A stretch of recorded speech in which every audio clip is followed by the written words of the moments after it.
Est-ce que ça vaut le coup de travailler avec un écran 4K?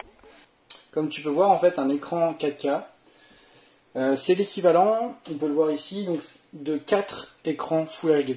Donc peut-être que toi, tu travailles sur un écran Full HD.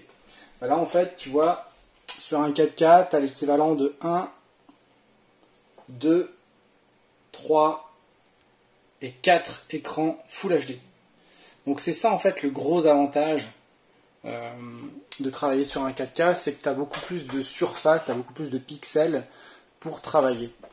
Alors au début, il y en a beaucoup qui disent que ça fait vachement grand. Alors attention, parce que tu peux avoir un écran 4K, donc avec beaucoup de pixels, mais qui reste d'une taille d'un écran Full HD. Donc là, tu auras beaucoup de détails, mais il faudra que tu te rapproches beaucoup pour voir les détails. Si tu veux garder, on va dire, la même lisibilité sur ton, si tu as un écran par exemple Full HD et que tu veux garder la même visibilité, il faut que ta diagonale soit le double de ton écran Full HD. Admettons que ton écran Full HD, il fait 20 pouces en diagonale. Et bien ton écran 4K, s'il fait 40 pouces, alors dans ce cas-là, tu auras la même visibilité, tu auras le même DPI, en fait, le même nombre de pixels par pouce sur ton écran 4K que sur ton écran Full HD. Donc tu auras vraiment l'impression d'avoir 4 écrans Full HD qui sont collés en fait. Et donc ça, c'est aussi un truc qui est bien, c'est justement qu'ils soient collés. Tu sais, t'as pas, si tu travailles avec 2 écrans par exemple, c'est un peu chiant parce que tu as une séparation entre les écrans. Là, tu peux à la fois avoir une séparation, mais tu peux aussi, si tu as envie, mettre un truc en grand. Donc c'est plutôt sympa. Par contre, au niveau du recul, donc c'est vrai que comme l'écran est vraiment grand, au niveau du recul, il vaut mieux avoir un bureau d'une, je te montre le bureau là, d'une largeur, tu vois, équivalente à peu près, enfin je dirais 60 cm, c'est un peu trop court, je dirais au moins 80 cm. Celui-là, il fait 80 cm de largeur et ça permet d'avoir plus de confort, tu sais, de ne pas avoir besoin de tourner ta tête pour regarder ton écran enfin, de ne pas être trop près en fait. Comme ça, tu bouges juste les yeux et tu peux directement voir l'information. Voilà, donc moi, je me suis habitué très vite en fait. Le jour même où je l'ai eu, je me suis dit, ah, mais c'est trop bien, pourquoi je l'ai pas acheté avant en fait. Voilà. J'ai un cours et je vais te montrer ce que ça donne sur un écran 4K pour travailler.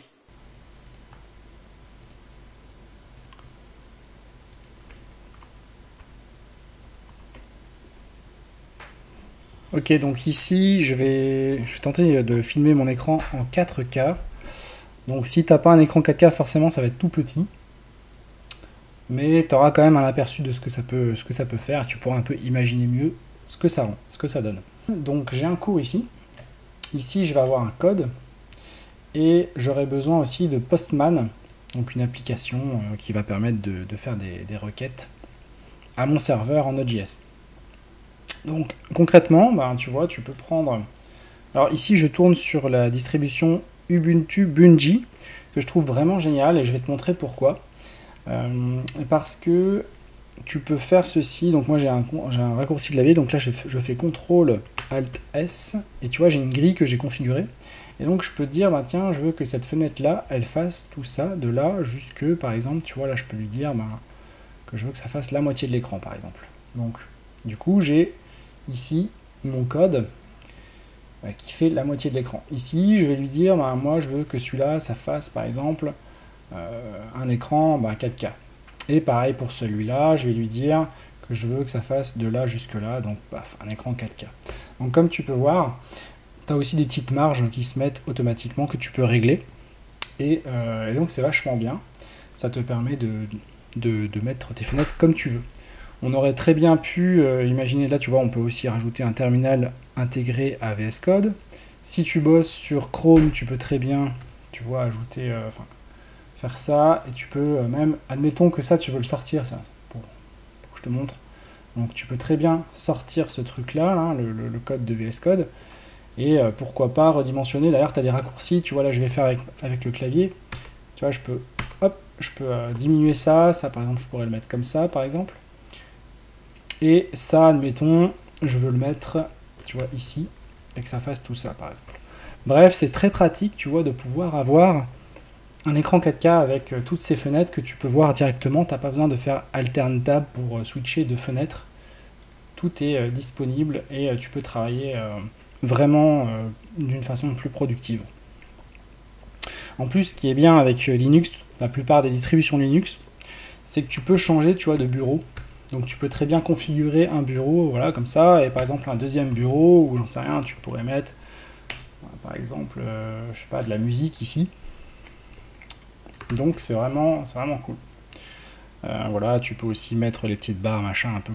Alors ça, le fait d'avoir plusieurs bureaux, je pense que c'est possible de le faire sur Windows. C'est aussi disponible sur Mac. Mais voilà, sur Linux, c'est de base.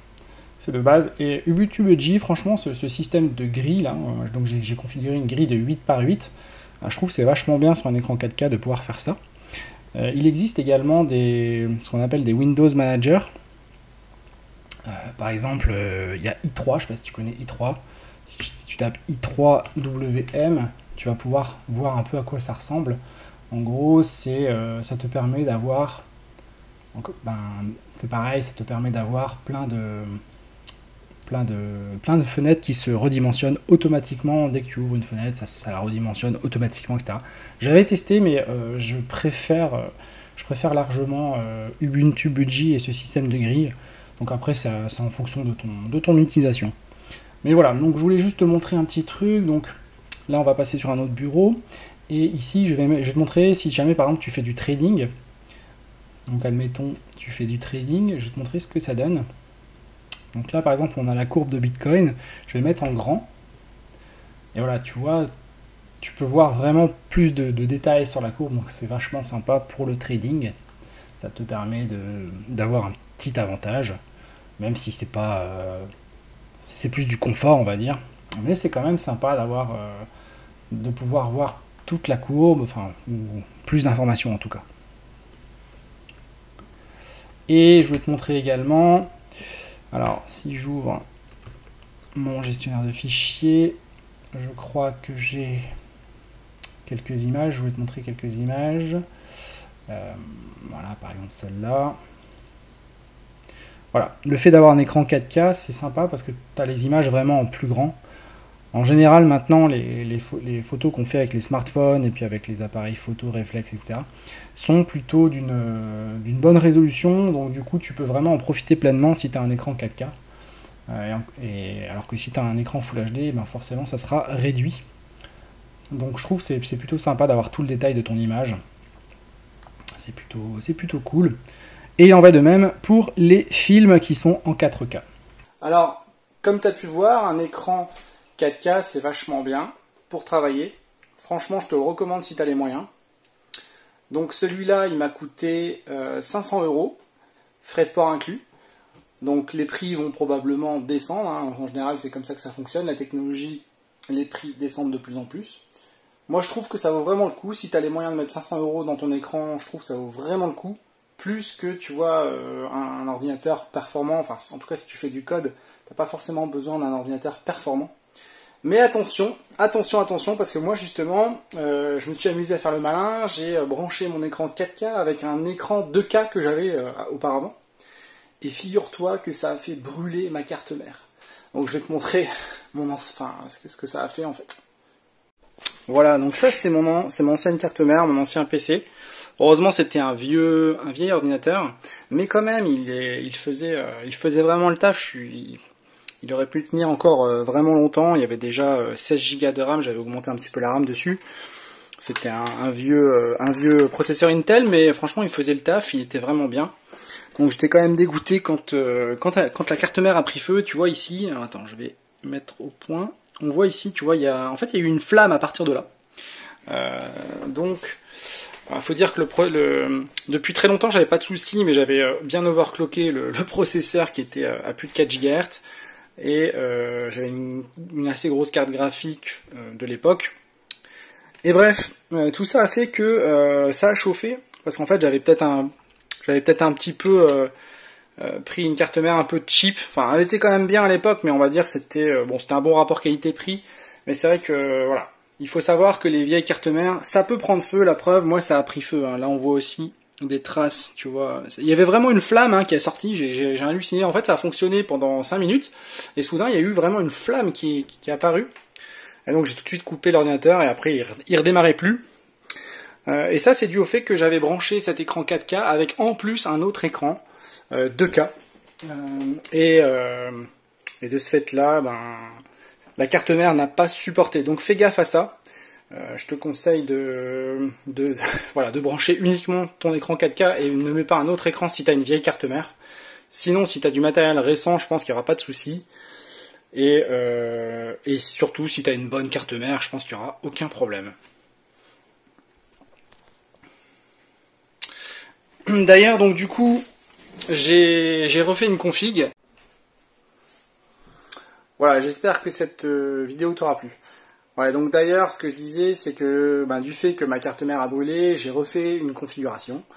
Et si ça t'intéresse de savoir ce que j'ai fait comme configuration, voilà, on est en juillet 2020, eh bien, n'hésite pas à le mettre dans les commentaires, ça pourrait faire l'objet d'une vidéo.